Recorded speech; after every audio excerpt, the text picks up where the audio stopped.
"100,000 years ago, the last ice age occurred.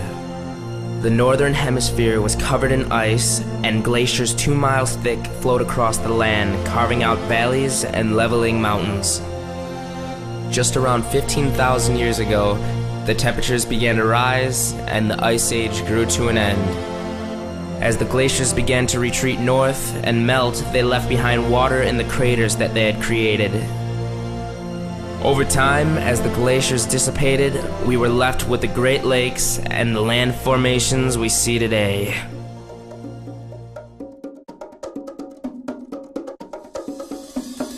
Hello. My name is Carl, and I will be taking you on an exploration of the Great Lakes region.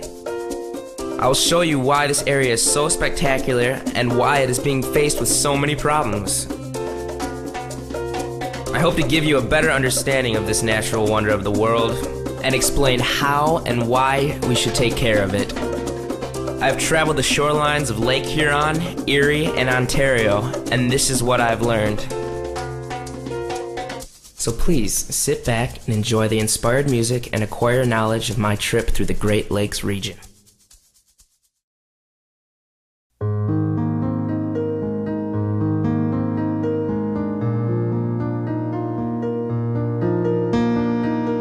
The lakes and their connecting channels contain roughly 1/5 of the world's surface fresh water. Their surrounding lands and waterways are home to over 37 million people and a rich and unique diversity of plants and animals. Lake Superior, Michigan, Huron, Erie, and Ontario make up this region, along with 8 US states and 2 Canadian provinces on their shorelines. Altogether, it makes up what we call the Great Lakes Basin.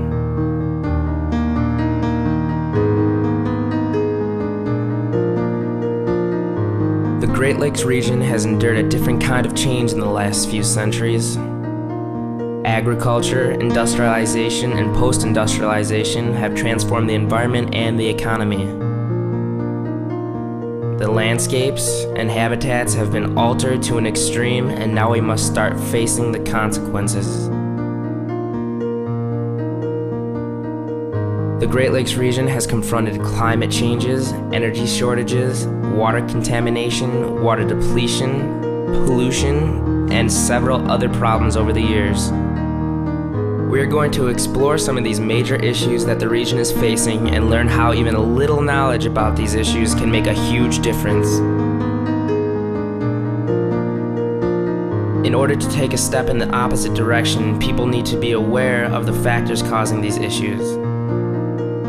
There are plenty of techniques that can be exercised that will save our environment and our Great Lakes. Let me first teach you what I've learned about ecology and why it is so important.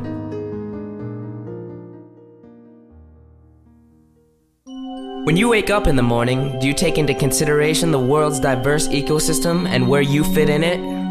Probably not. You most likely freshen up, throw on some clothes, grab a bite to eat, and prepare for the day. Do you ever stop and take the time to notice and appreciate the vast populations and communities of species living among us? Insects, plants, animals, microorganisms, fungi, organisms that live in the water, on the land, in the trees, under the ground, in the air, on our skin, and just about everywhere else on this miraculous place they call Earth. Next time you walk outside of your home, I want you to take a deeper look at the world around you. Interactions between the environment and the organisms that live in it. This is what ecology is. These interactions affect the condition of our Earth and everything living on it. The understanding of these interactions are truly important in maintaining a healthy ecosystem. In order to maintain a healthy ecosystem, there must be a balance of biodiversity. The Great Lakes region has a very diverse ecosystem surrounded by the world's greatest natural resource. The region is home to 37 million people that take their resources for granted, people who pollute the waters, irresponsibly develop the land, and diminish wildlife. At one of the wildlife reserves I visited, a wise man said to me, "An ecosystem is like a complex machine. Every part is just as critical as the next. If you remove just one, the entire machine will run faulty or not at all." Another way to show this analogy is a wall of bricks. If you take bricks out one by one, the wall will eventually fall. These situations symbolize the plants, animals, and other organisms that get removed from our environment from human development. In order to keep the ecosystem healthy, we need to keep symbiotic relationships with nature and its wildlife.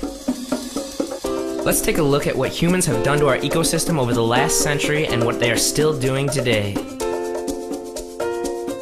Looks like a nice area to live, with wildlife still in every direction, the sounds of nature, or what's left of it anyway.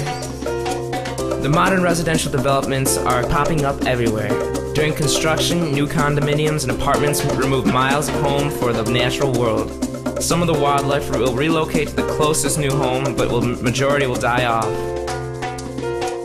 As we decrease the biodiversity of an area, we lose more stability in our ecosystems. This is a pattern that has been occurring for centuries as cultures become more developed.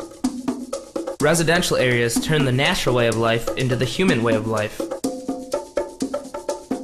The populations in the Great Lakes region rose very rapidly during 1850 through 1890. This was because the lakes and rivers served as a watery highway for immigration and industrialization. As industrialization set in, people needed to live in a designated area. This is why urban cities such as Detroit, Chicago, New York, and many others came to be. So let's take a moment and look at some areas of Detroit and how they have transformed over the years.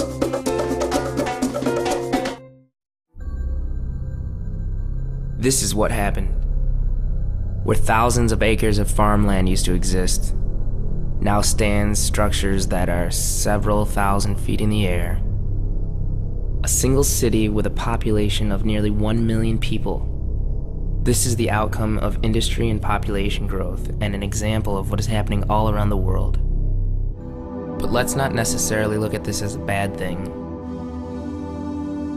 It is inevitable for cities to grow and for urban sprawl to occur. As long as we handle the situation properly, we can keep the water pure, the air clean, and the ecosystem healthy.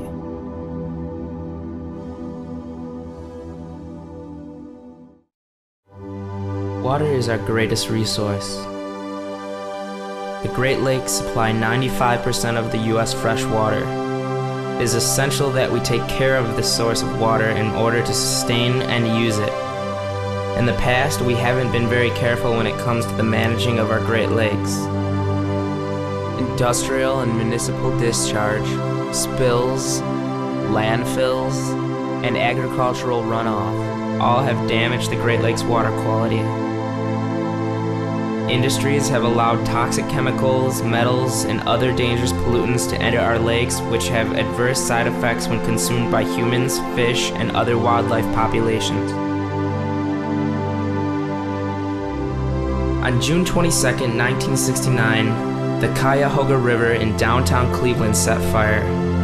It was an event that drew national attention to the Great Lakes water problems. The flaming oil and debris on top of the water was a symbol for the environmental crisis that the Great Lakes faced.